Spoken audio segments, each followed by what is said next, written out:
Good evening, everyone, and happy Sunday. It's March 30th, 2025, Sunday afternoon, 1 p.m. Central Standard Time. You're joining me for our regularly scheduled play-by-mail day, but today we have something quite special. Normally, we would be starting a new case of Dear Holmes, but today we're going to be playing a case, reading a case over the next month or so, written by a viewer of the channel, Anna, one of our star detectives here. So this is a little bit of an experiment, and it's a very brave thing to be writing a case, sending it in.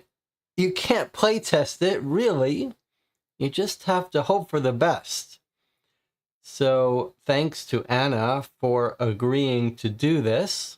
Let's check in with the chat, see how everyone is doing. The case we're playing, we're going to start reading today, and we'll continue reading. Anna's in the chat for 4 sessions. Anna will remind me. No one else has ever played this, read this. So I'm not sure what has inspired Anna to agree to do this, but I'm excited about it. When we were talking about playing this, I initially suggested it was going to be an improvised case, but that's not right. These are letters that Anna has written, finished writing. Maybe she'll do some touch-ups between now and the end of the month as we play, but it's not the same as what Matt did when Matt created his improvisational cases. These are going to be letters that we read. There are no actions for us to perform. We're just going to discuss the case and try to figure out what's going on as we go. And am I not live? Yes, okay. I am live. It's just someone wasn't seeing the stream.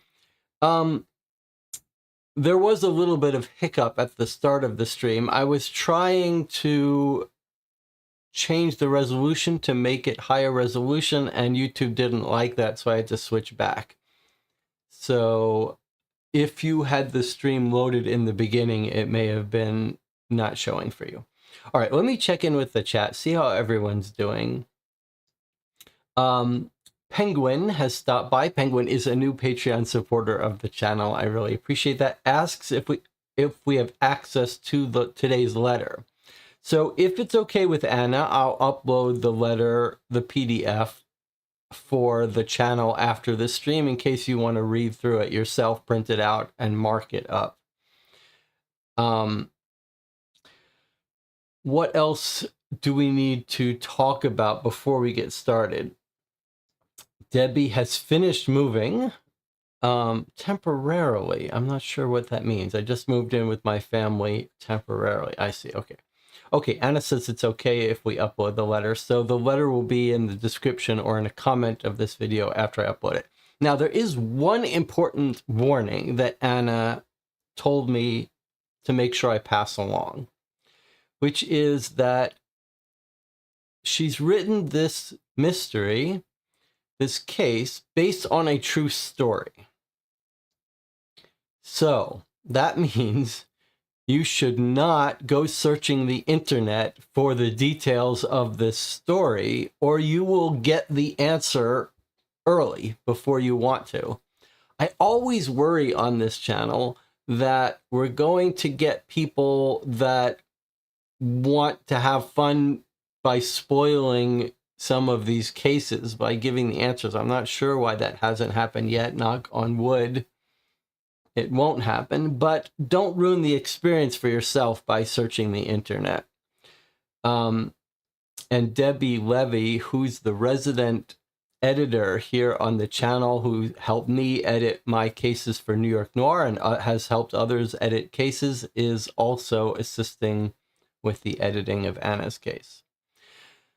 As a reminder, the way this will work is each Sunday for the next 4 weeks, we will read the letter, we'll discuss it, and then we'll get a solution as our last letter. And it did change some of the names, but yeah, don't go internet searching for the details of this case, otherwise you might get the solution.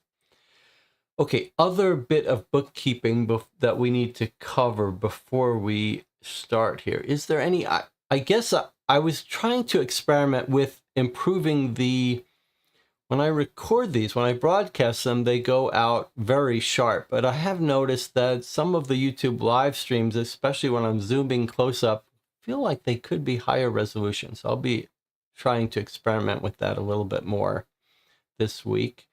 You may have noticed the AI generated thumbnail for this video. Rob, we have a Discord for this channel, and a big chunk of that Discord is spent discussing the game New York Noir that I've been working on for a couple years now, and Rob is sort of the resident AI prophet in the Discord, and he's often experimenting with the new AI tools, and he was just playing around with this new AI image generation that's sort of all the rage now on the internet, which is based on the Studio Ghibli animation, Japanese animation style, and it's really remarkable what the AI stuff can do now.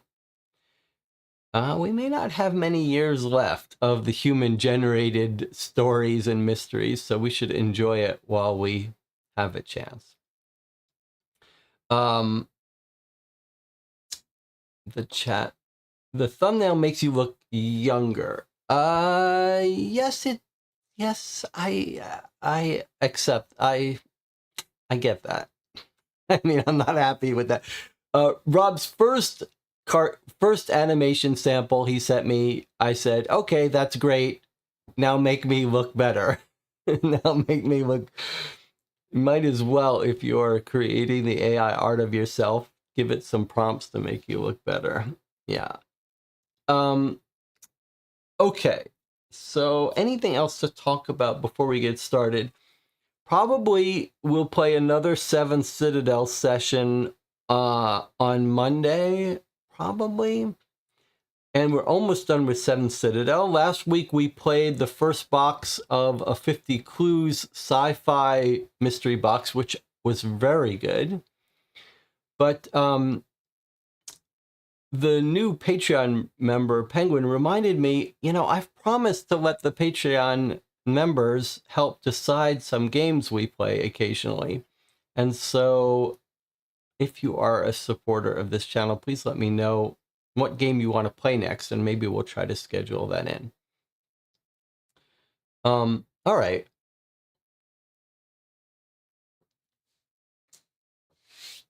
Today's case, when is it set? I'm not 100% sure. This is not Sherlock Holmes case, and this is not a New York Noir case. It's just, I don't know if, I have no idea what to expect. I don't know if Anna has created a detective that this is revolving around, or if we're going to be the detective. I don't know how the solution's going to come to us. I can see that the first letter is quite long. 1, 2, 3, 4, 5 double-sided, 6 double-sided sheets. All right, so we've got quite a bit to read. YouTube says 25 concurrent viewers. All right, so shall we get started? Is anyone up to anything interesting they want to talk about before we get started? Sunday is sort of our relaxed.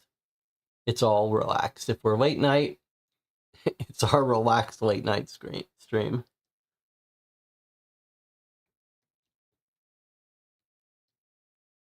It's not easy to write it's not easy to write anything. You sit down, in your head, you've got a picture that it's all just going to come flowing out of you, the story. When you actually sit down to write it, it's remarkably difficult to get anything to come out of the keyboard.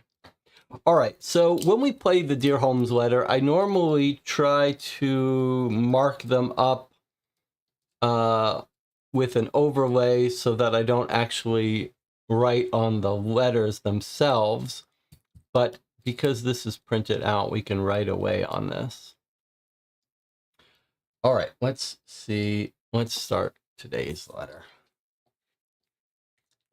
All right, March 22nd, 1889. So we are back in Sherlock Holmes times. Sarah Davis, Charleston, South Carolina. Dear Mr. Reichler, one of my cousins told me about you and your uncanny ability to solve murders that elude the official police.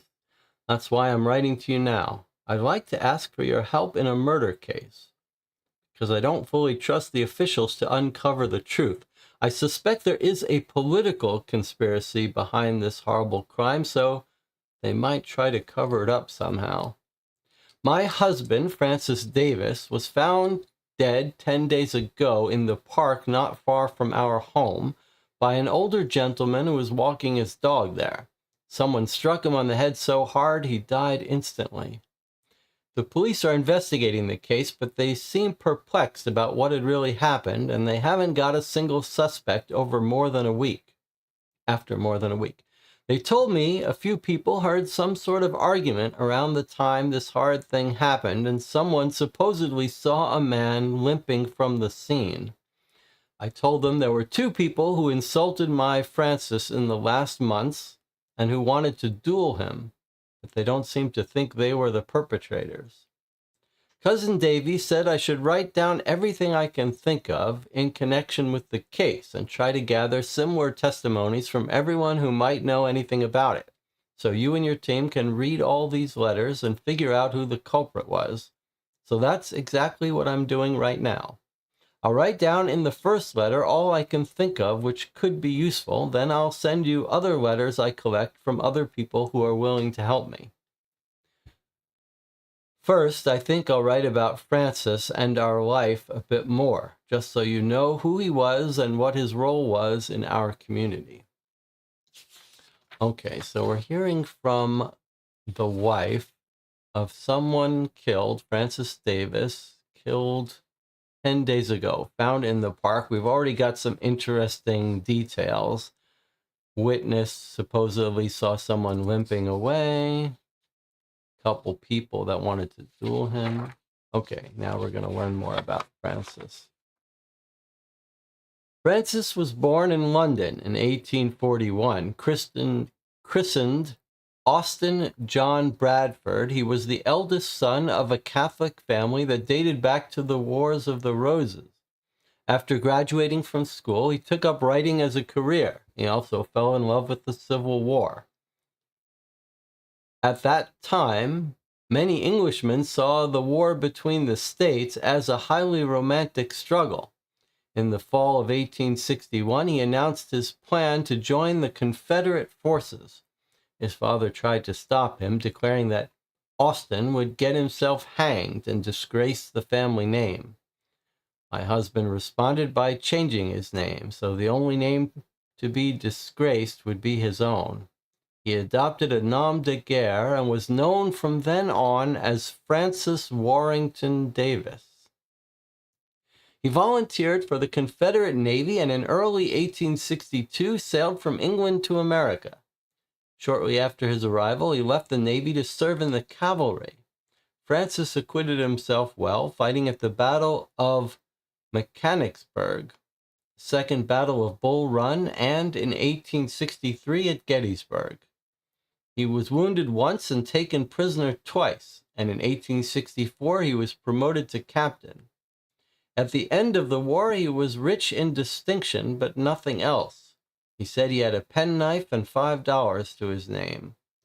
But he didn't consider returning to England because he had fallen in love with the South. Francis became a journalist after the war, moving to Charleston. He and Bartholomew Robbins, bought interests in two papers, the Charleston News and the Charleston Courier, which they merged into their own paper, the News and Courier. Francis became editor-in-chief. He also became an American citizen and began his new life here. We met at this paper, where I was writing pieces about marriage and education for female readers. I was a romantic and an idealist back then, so I was fascinated by Francis's view on politics and other issues. I was born and raised in a native Southern family. My father, Thomas Gibbs Douglas, was a judge in New Orleans. My mother grew up on a large plantation and inherited a high-class status in southern Louisiana. I was their seventh child, growing up in a wealthy, established household amongst the New Orleans elite. My role was to be a future wife and mother. I was formally educated for less than a year and privately educated by my mother and sisters.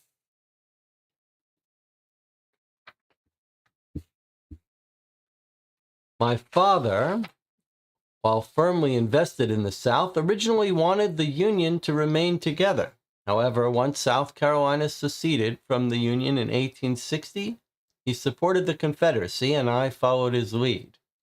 During the Civil War, my brothers Thomas and George resigned their United States Army positions, while my other brother James gave up his place in the United States Naval Academy in order to serve in the Confederacy. Thomas and George both died of disease in Confederate camps. Only James returned after the war. Our family homes in Baton Rouge and New Orleans were ransacked by Union soldiers. Much of our wealth disappeared, so I had to earn a living. I've kept a diary since I was a young girl, and I believe myself to be a pretty good writer. That's how I ended up at the News and Courier. I married Francis in 1874. We have 3 children, Ethel, who's 13 now, Leslie, who's 11, and little Philip, who died not long after he was born. He would be almost 8 years old now. Over the last 2 decades, Francis became a powerful voice in the New South. His editorials urged industrialization, scientific farming, and racial tolerance. He was among the leading advocates of building cotton mills and diversifying agriculture, including the introduction of tobacco. He was a liberal, articulate, and impassioned. His mission was to help the South embrace its future. My husband consistently presented racially tolerant views to a community that had never before heard them from a white man, such as when he favored putting blacks on the ballot in Charleston municipal elections. For a while, this was tolerated, but lately, Charleston has experienced a racial backlash with increased restrictions on blacks and enmity for their white supporters. Despite this, Francis carried on with his mission, believing in the power of the press and his own rational goals. When the great earthquake hit Charleston almost 3 years ago, I was traveling in Europe with the children, but Francis wrote to me daily, so I know he was the one who rallied his fellow citizens to try to rebuild this city. After I returned home, I saw him amongst the loudest voices at meetings of the Executive Relief Committee. He shaped public opinion back then and became a national political figure. He was a delegate to the National Democratic Convention last year. That's when Robert Byrne, an anti-Reconstruction vigilante, vowed to bring my husband down. He's a committed populist and racist, and he accused Francis of elitism, mounting vehement attacks on him through a rival paper, the Journal of Commerce. Soon, public opinion began to change, and Francis found himself fighting for his own newspaper's survival and losing the support of the white community. But Byrne wasn't satisfied with that. He wanted to kill my husband, so he insulted him and expected Francis to challenge him to a duel. It was just horrible, that ghastly man parading up and down in front of our house to show that he wasn't afraid of my husband. Francis wasn't afraid either, of course, but he hated violence and didn't want to duel anyone. Not even that racist murderer of a man, that General Goodwin, who killed those poor black people in Hamburg. When Francis called the general a coward and everything that happened lawlessness, Goodwin also challenged my Francis to duel him. But my husband has been a devout Catholic all his life, and he headed a crusade against dueling and lynching in the last decade. So much so that Pope Leo the 13th, named him a Knight of the Order of St. Gregory the Great last year. I think I shall leave it to Bart to tell you about these challenges because they were closely connected to the paper and the politics Francis represented there. But I have to mention that although Francis was against any violence, he did still have his revolver from the war, which he kept in his drawer in the study. After his death, the police searched our house but couldn't find it anywhere. They were of the opinion that Francis must have got rid of it at some point, considering his pacifist views. Now I think I'll present our household and close friends to you, Mr. Reichler. As I mentioned before, Francis and I have 2 children, Ethel and Leslie. They have a French governess, Millie. Mademoiselle Helene LeBlanc, whom I hired in France 3 years ago when we were touring Europe. She's an excellent help with the children, who both adore her. I have to admit, I was at first a bit nervous when I brought Helene to our household because she's a very beautiful woman. Truly ashamed to have to write this, especially now that my dear Francis is dead. My husband was a very good man, a devoted husband and father, not to mention his religious views that would, of course, have prevented him from any dishonorable behavior. But still, I was a bit concerned that this young and beautiful woman might capture his attention.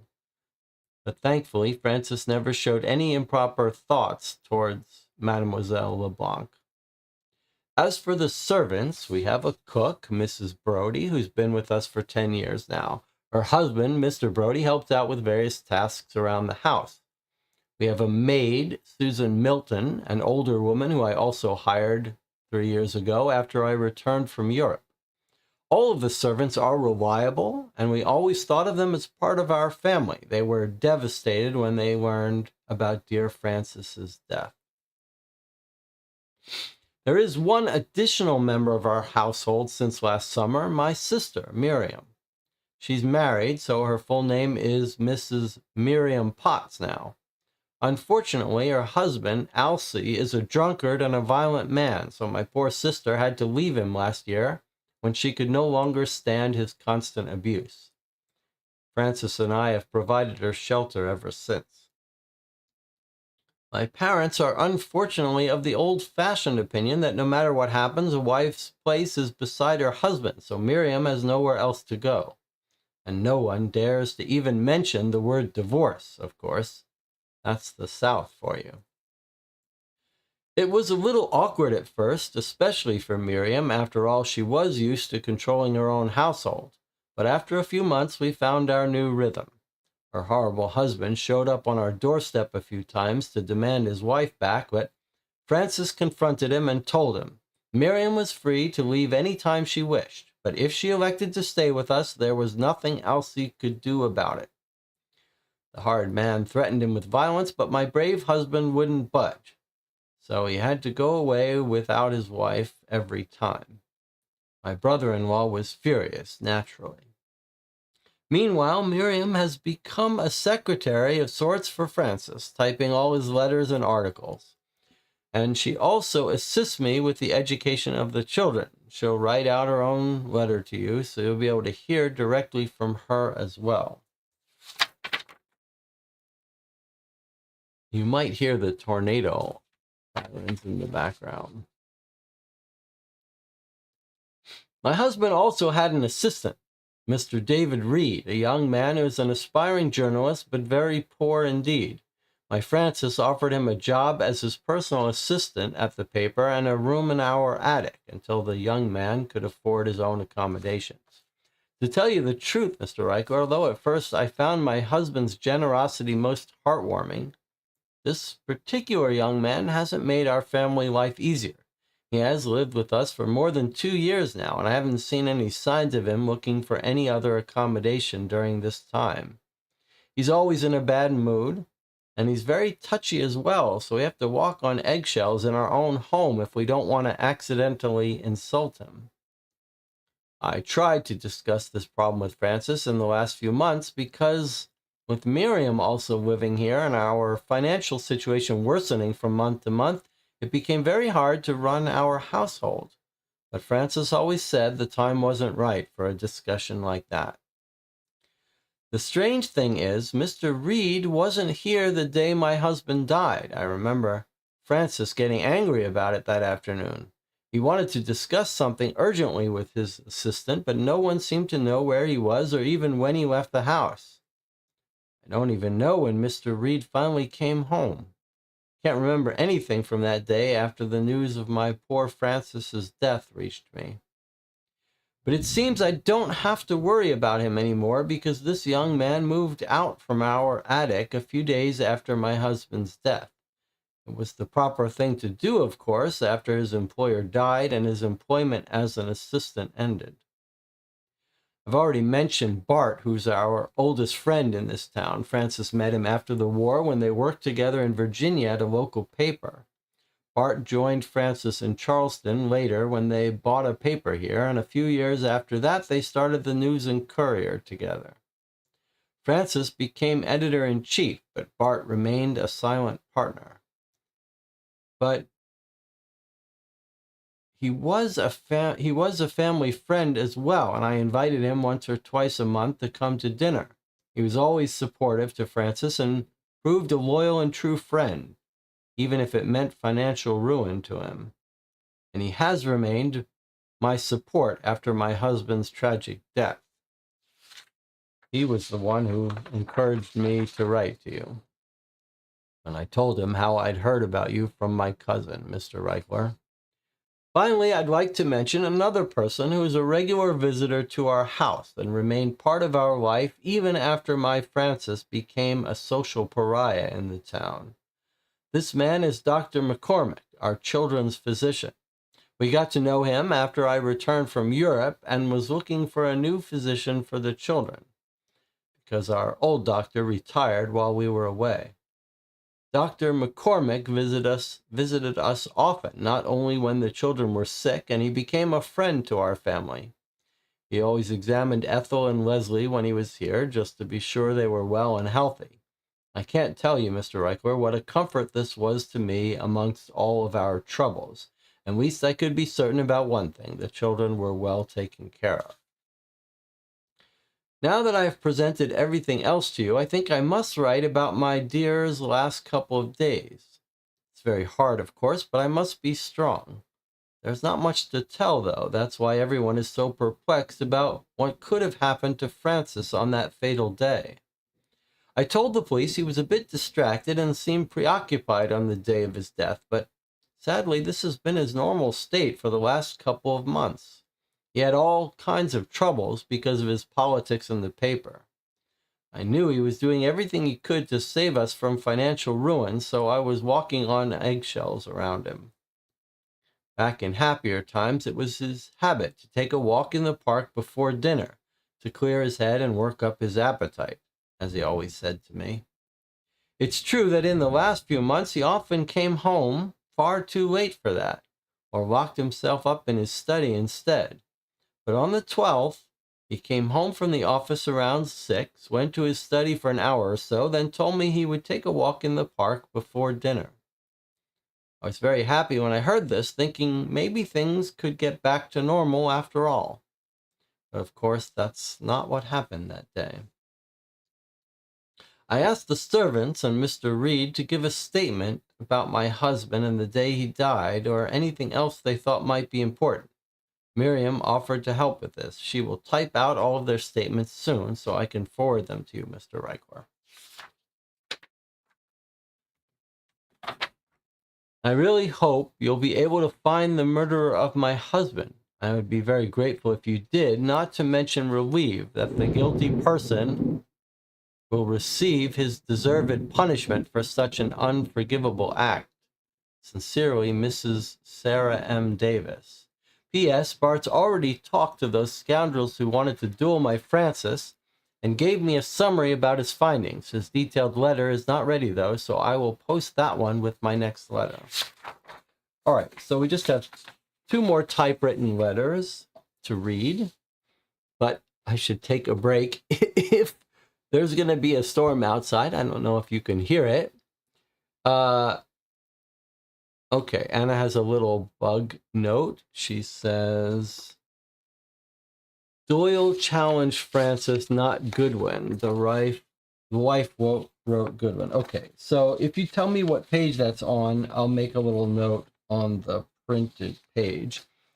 Okay, so the letter is very well written so far. It feels like we are reading a historical letter written in the 1800s. It feels very natural, which shouldn't be a surprise to us. Well, I guess it is a little bit of a surprise to us. Anna is a historian, so in Hungary, no less. It's quite remarkable that this letter sounds so convincingly like a Southerner in the 1800s in America.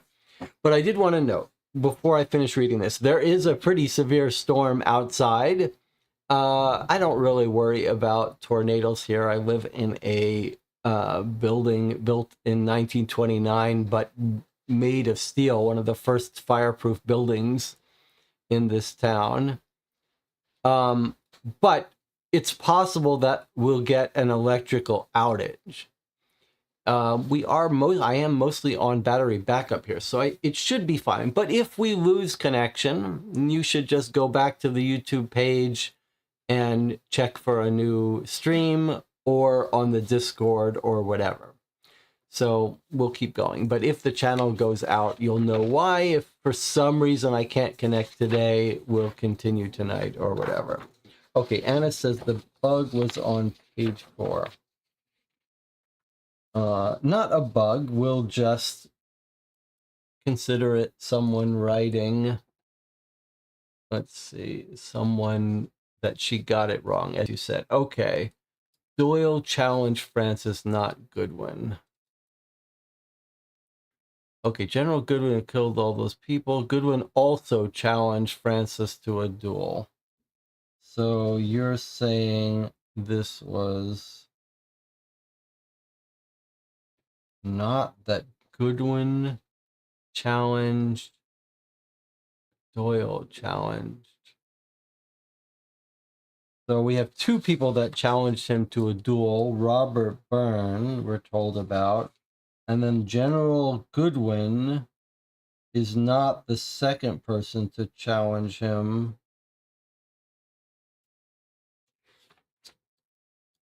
But where is... I may have to correct this afterwards. Change General Goodwin to General Doyle. Okay, that makes more sense. It's not Goodwin, it's General Doyle is his name, is what you're saying. It's not that she confers someone else, it's that General Goodwin's real name is Doyle. Okay, fine. All right, let's continue reading the letter here. So who are we going to hear about now? Miriam has become a secretary, typing all his letters. I asked the servants to give statements. Miriam offered to help type them. Okay. And here we have a letter. The last part of the letter is from Bartholomew Robbins. This is the silent partner in the newspapers.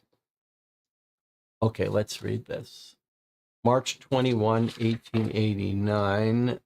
Okay, day before we got our first letter. Dear Sarah, I talked to those people we're both suspecting to be connected to Francis's death in some manner.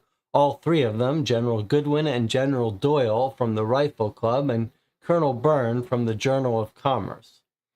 First, I went to our rival paper to ask Byrne where he was on the evening of the 12th. He sat in the editorial office of his newspaper like a rooster on his garbage heap. He looked unusually satisfied with himself. Oh, here's our former competition. I'm sorry about your partner, pal. Are you looking for a new job? He didn't seem very sorry at all, of course. His whole manner was shameless and insulting. You couldn't beat Francis with words, so you decided to kill him. I wanted to be more subtle originally, but his mocking smile was too much for me. What are you talking about? He asked with feigned surprise. You always hated Francis, even in Virginia. Though you were his boss, he was obviously much more talented than you, despite his young age and inexperience, so you decided to block his path every way possible back then. And now you've followed him here to take away his success with this gossip rag of yours you're trying to sell as some respectable newspaper. Ah, poor Bart, I don't blame you for being upset. It's hard to lose, I know.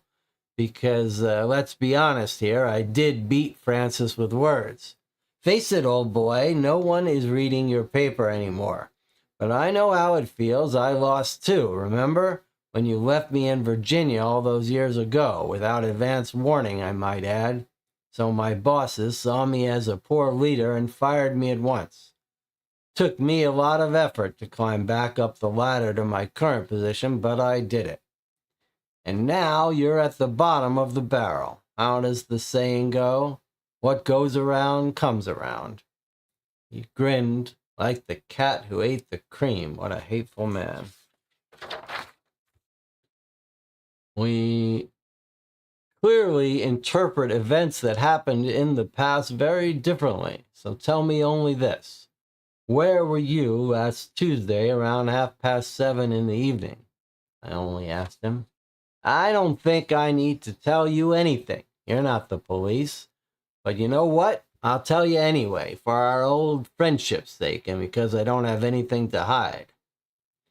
As a matter of fact, I was visiting a cousin who lives in town. He was starting his European trip the next day, so he held a sort of farewell dinner for me at his house. I was there from at least 6 to 9.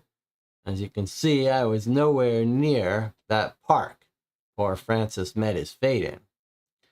When I asked him where I could find this cousin, he only said he must be somewhere in Italy by now. I don't know what to think about it. This supposed cousin of his will be in Europe for months, so I can't ask him to verify Byrne's alibi. I hope the police will find him or find out if Byrne's lying. I went to the Charleston Rifles Club after that. They didn't want to let me in, of course, before considering that I'm not a member.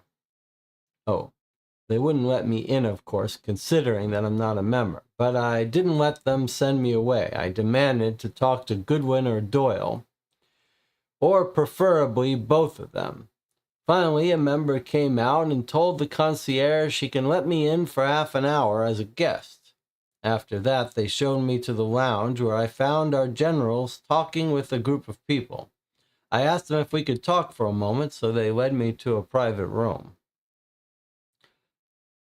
"How can we help you, Mr. Robbins?" asked the shorter, red-faced General Doyle.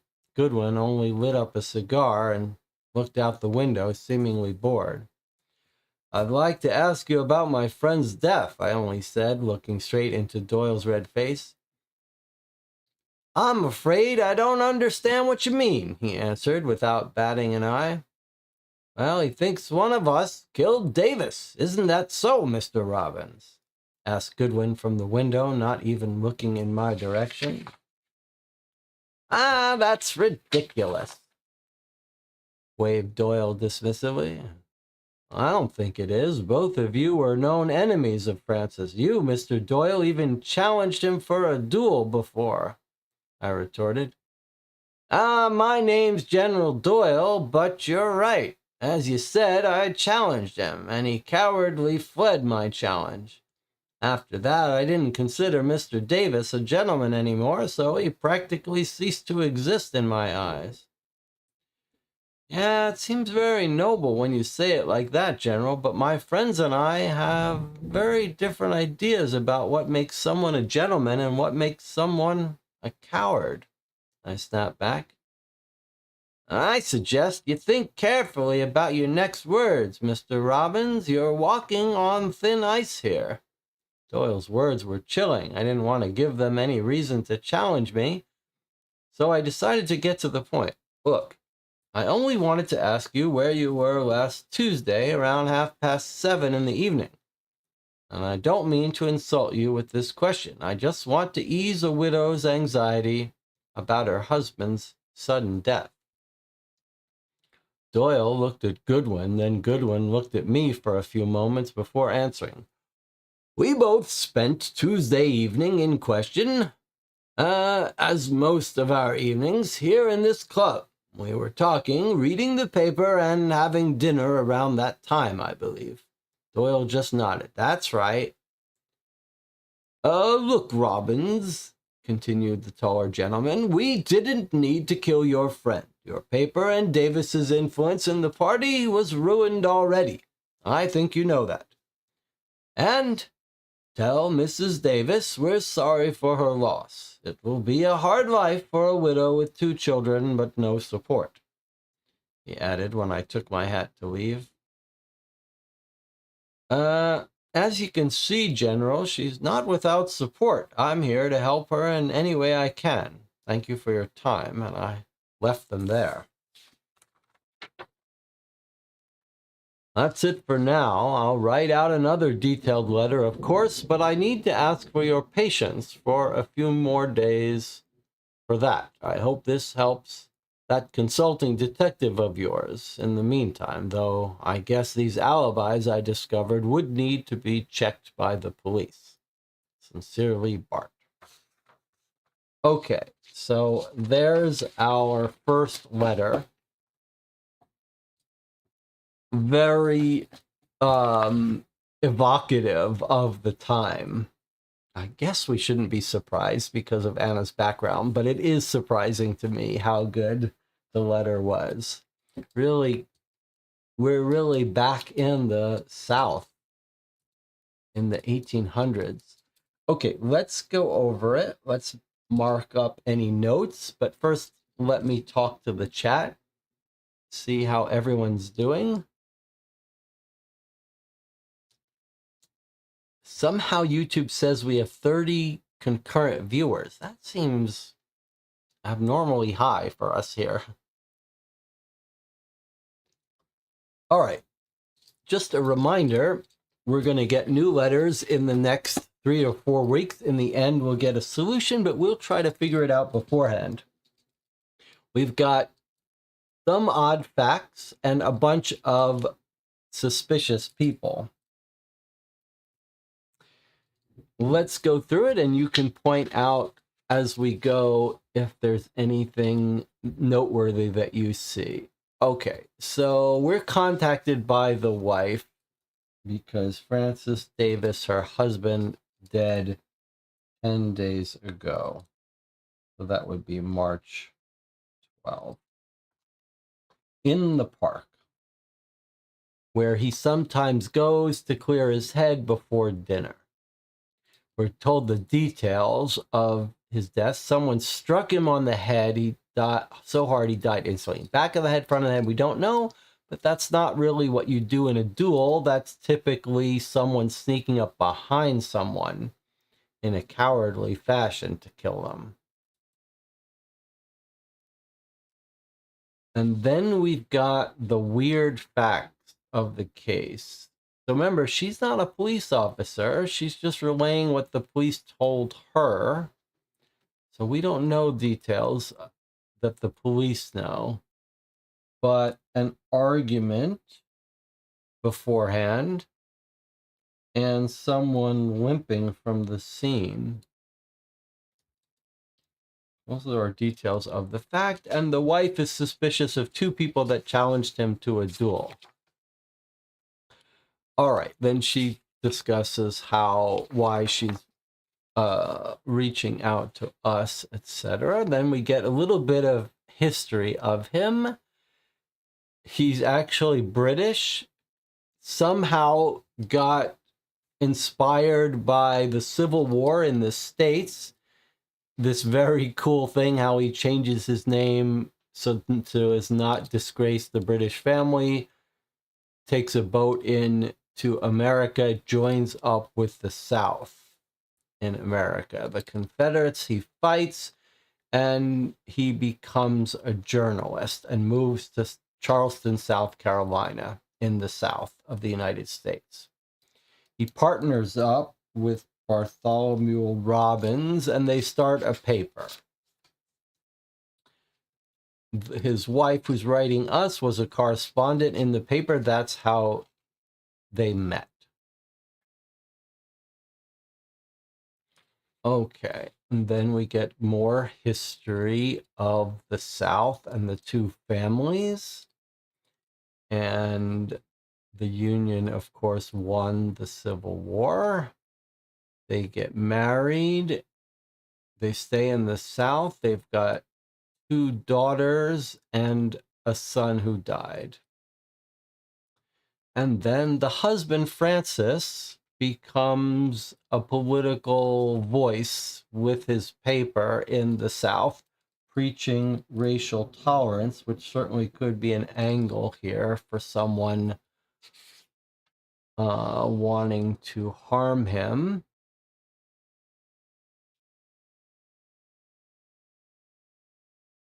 Earthquake.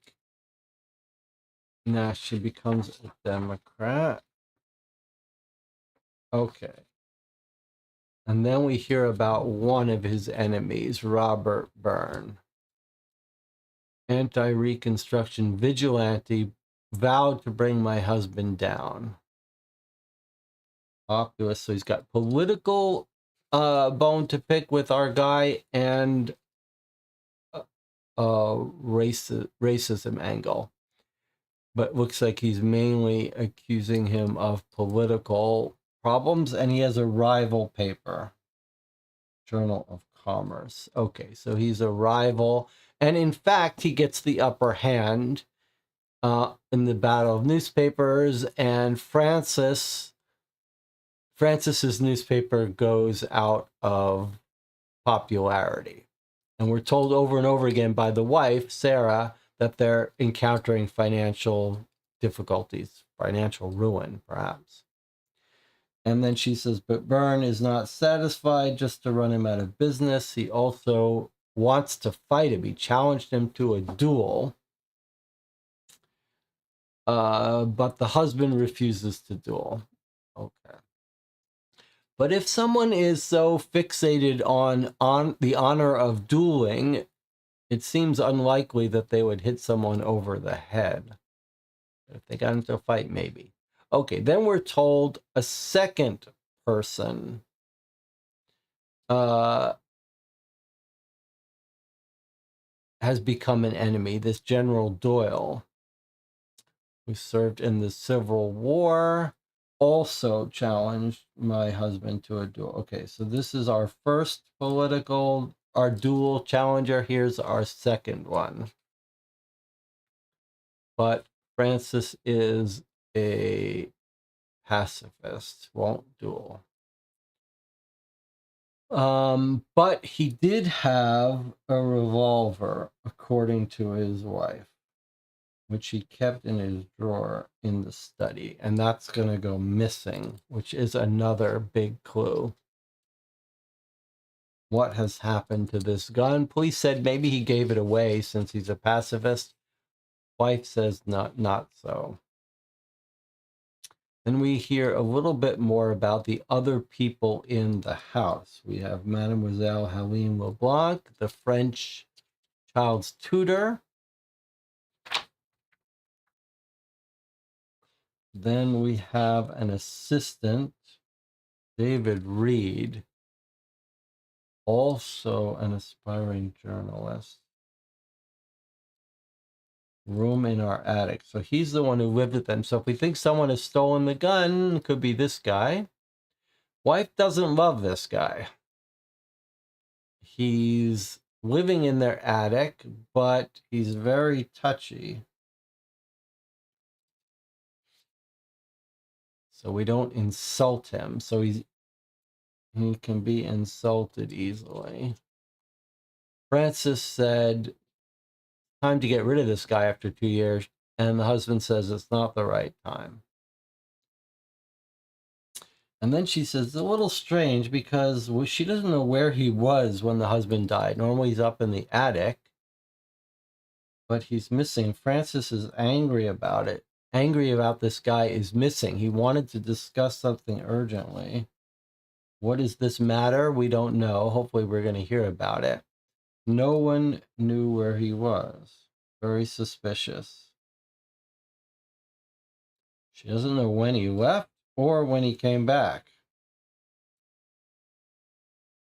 But she says that's not surprising given the shock she was in. And then he moved out. But she says that's not that suspicious. His employer's dead. He should move out. And then we hear about Bartholomew Robbins, the partner.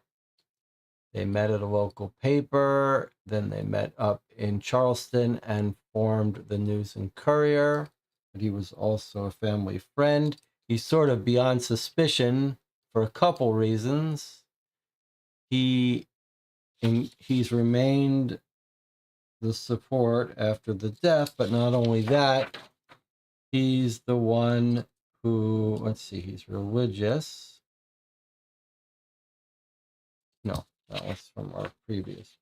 Oh, I'm not sure we reread this. I might have read this in the wrong order. This is our previous paper about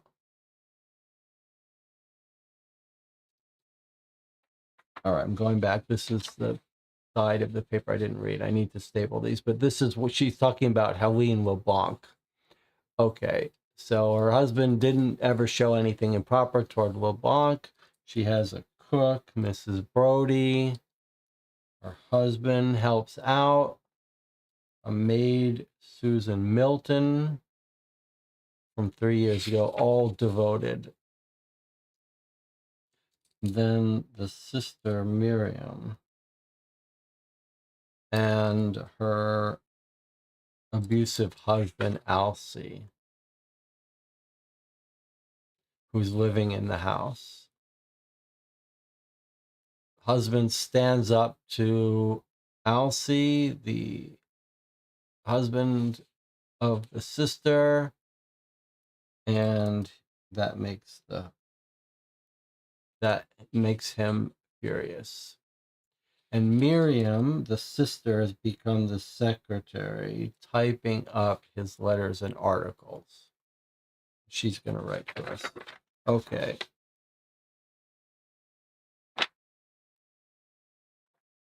So then we have, now we're back to Bartholomew Robbins, the partner. And we're told not only has he been support, but he encouraged her to write to the detectives.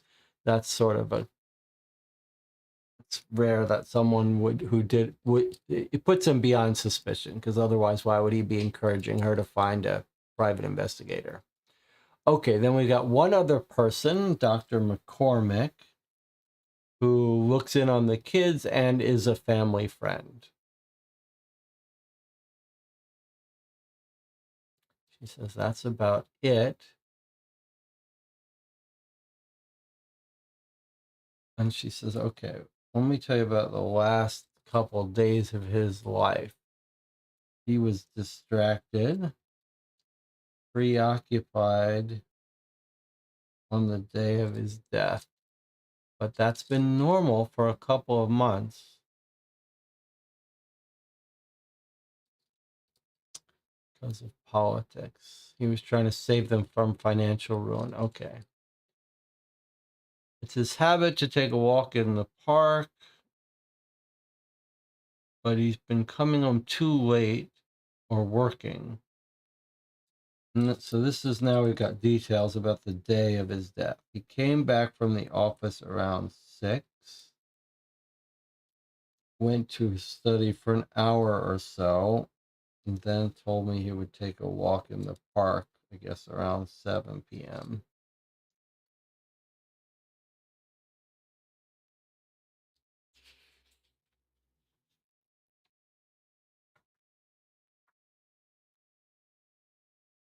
And then Bartholomew Robbins, the partner, goes off on his own to do his own investigating. Okay. So he says he's writing to the wife who's forwarding it on to us. So here are the 3 people that we've got: Goodwin and Doyle. This is the guy who challenged him to a duel, part of the Rifle Club, and Colonel Byrne from the rival newspaper. He asks Byrne for his alibi. This guy's sort of ribbing him about the death of his partner. Does not seem broken up. And our guy says you always hated him. He was more talented. You tried to block his path and then ruin him in your paper. And he says, I don't blame you for being upset. It's hard to lose. I lost too. And he gives us a little bit background history. And he seems to be saying that this guy who's talking to him, Bartholomew Robbins, might have worked with him in this past in a previous paper in Virginia and ruined his reputation. When you left me, that's kind of okay. He disagrees, and then he asks for his alibi last Tuesday around 7:30 in the evening. And this guy gives him an alibi. He says visiting a cousin from 6 to 9, but the cousin was going to Europe and now he's gone. So he can't check his alibi, but maybe the police could send a telegram to Italy to check his alibi. We don't know. Then he goes to the Rifles Club. He has to talk his way in. He finds the 2 generals talking to people. He asks to talk to them. Okay, so they're friends. We've got Doyle and Goodwin.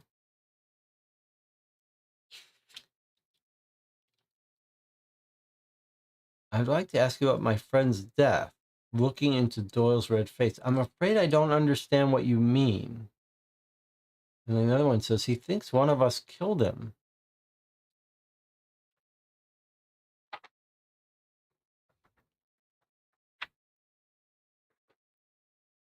That's ridiculous, he says. Both of you are enemies. You challenge them to a duel.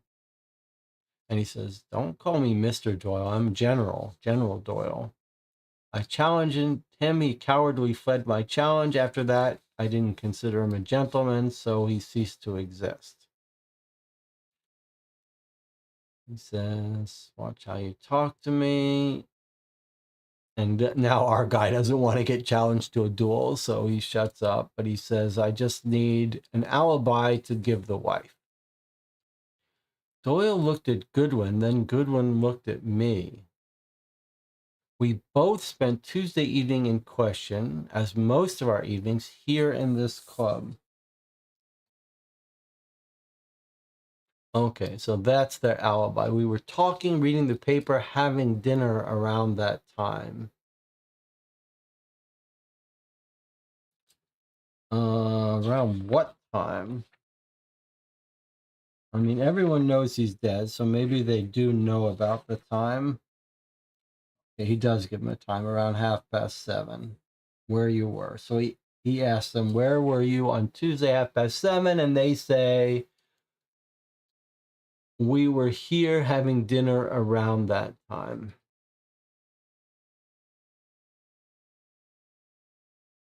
And the other guy says, yeah, that's right. Then they say, look, we didn't need to kill him.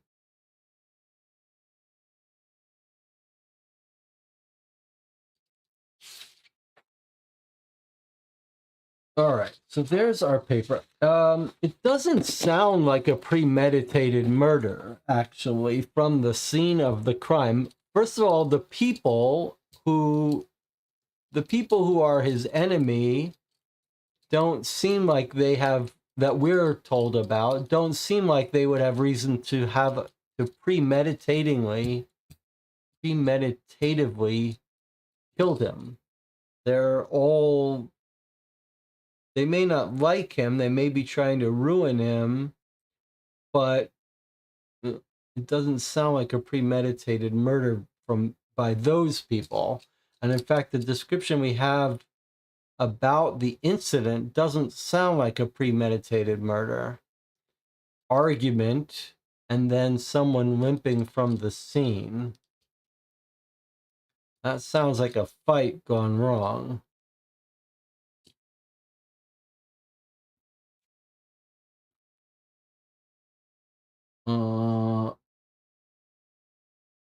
Now,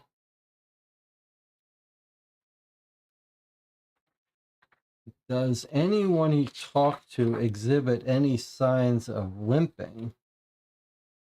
Well, this guy was living up there. We don't know. He's gone missing. David Reed. He's just gone missing. And this is very odd how he was missing the day that the husband died. No one knows where he was, and Francis is upset about the fact that he's missing. This is my number one suspect here, Mr. Reed. As for the other three people who are having beef with our guy, I'm not sure we see any of them walking around, so we don't know if any of them are limping. The two generals are in the club. And Byrne, we just see in his newspaper office. Doesn't sound like a person who's just gotten into a fight and killed someone. He seems pretty happy he's deaf. Okay. Certainly the guy living in the attic is my number one suspect. But I want to hear from him for sure. he would also be a person who would be in a position to steal the gun. That's another reason to suspect him. Easily insulted. That sounds like our guy. Maybe he got confronted for stealing the gun. Maybe Francis accused him of stealing the gun. They got into a fight.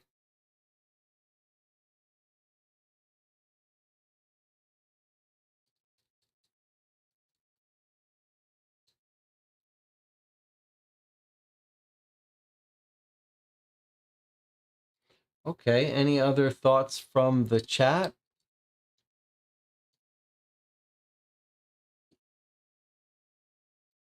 Rob says half of the viewers were tricked by the anime thumbnail. You might be right. The anime thumbnail could be why we have an unusual number of viewers today. How long is this stream? Not for too much longer. Typically, our Sunday letters go for about an hour to an hour and a half. In the first letter of every case, it's not that unusual that we don't have that much to discuss. It's only when the clues start coming in subsequent letters that we have theories to work on. Here, there are no real theories for us to work on yet. We could talk about psychologically whether any of our suspects fit this crime. Certainly doesn't feel like, well, sure, one of the generals could have gotten into an argument with him if he passed some guy walking on the street in the park and got into a fight. An argument, he could get attacked by one of them, but they've already challenged him to a duel. That sounds like that's how they want to resolve it. It feels to me more like our guy got home, was looking around for his assistant, maybe because the guy stole the gun or for some other reason, and decided to go out in the park and stumbled on him. And they got into a fight. But what was he hit with? Was he hit at the back of the head? Why is he limping? We don't know. A remarkably well-written letter, though. Very evocative of the time. I'm sorry that I don't have a good Southern accent to read some of these. Maybe I'll work a little bit on that in the meantime.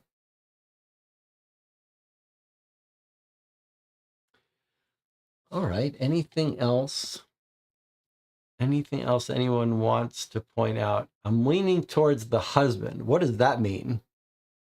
I'm leaning towards the husband.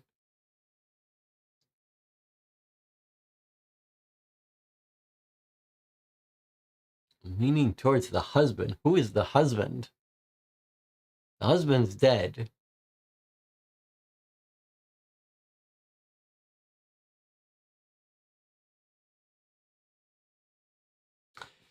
So as a reminder, he was the sister's husband, Alcy. Yes, that's a very good point. I almost forgot completely about him.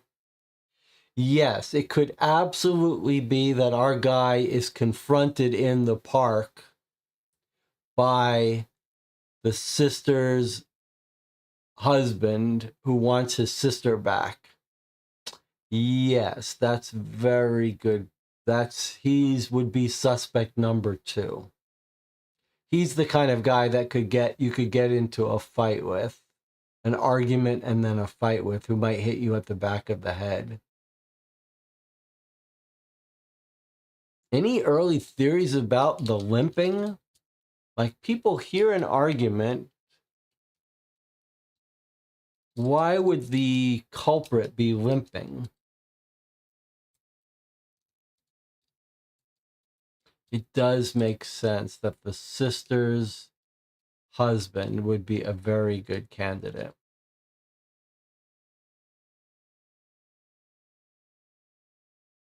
hopefully someone can go talk to him and get his alibi. Does he live far away? Because that would be a big clue if he was in town.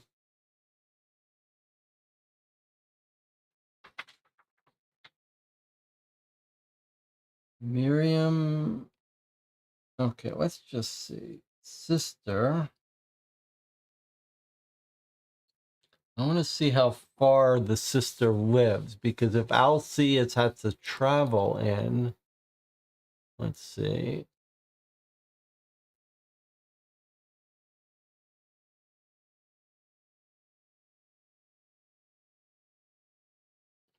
Threatened him with violence.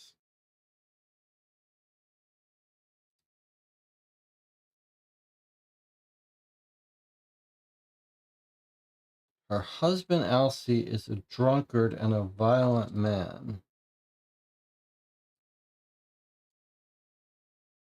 All right, no sense of how far away the house of Alcee and Miriam were, because that could be useful for us. If they were far away and that we found that Alcee was in town, that might be a clue. But if they live in the same neighborhood, it doesn't help us. Okay, so the upstairs assistant and Alcee, those would be suspects 1 and 2. Yeah, the limping could be just a red herring. Someone limping incorrectly. Witness could have mistaken someone for limping, but he wasn't, or the witness could have seen someone else limping and it somehow got connected to our case. We don't know.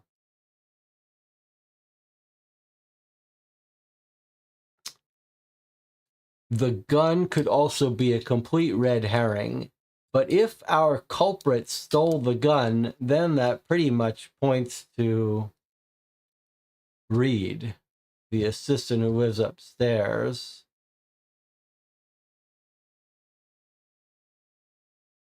Because Alcee wouldn't know about the gun.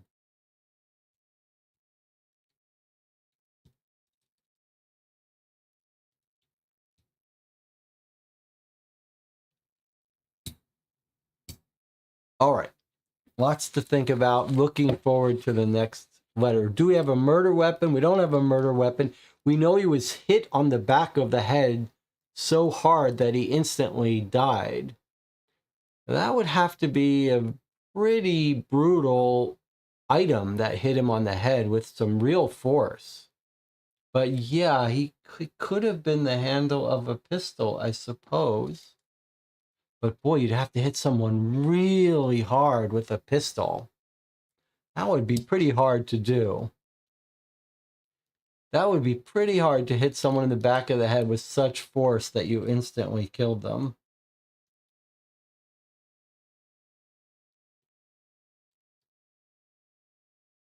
In fact, I mean, that pretty much rules out a woman as our murderer. To generate that much force, and probably not with a pistol. Probably you'd be looking for something like a steel pipe.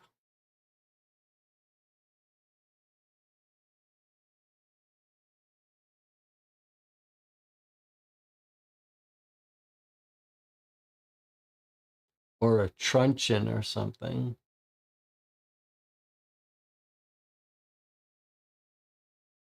It's weird that the limping is throwing me a little bit. Like, it's hard to see how if you hit someone in the back of the head so hard, we don't know, back, front of the head, that they die instantly, then it's probably not like how do you get limping? It's a little weird. Or a small boulder. Yes, if you snuck up behind someone and hit them with a boulder. Arlene said the sister would have access to the gun. Yeah, I don't know how that helps us, though.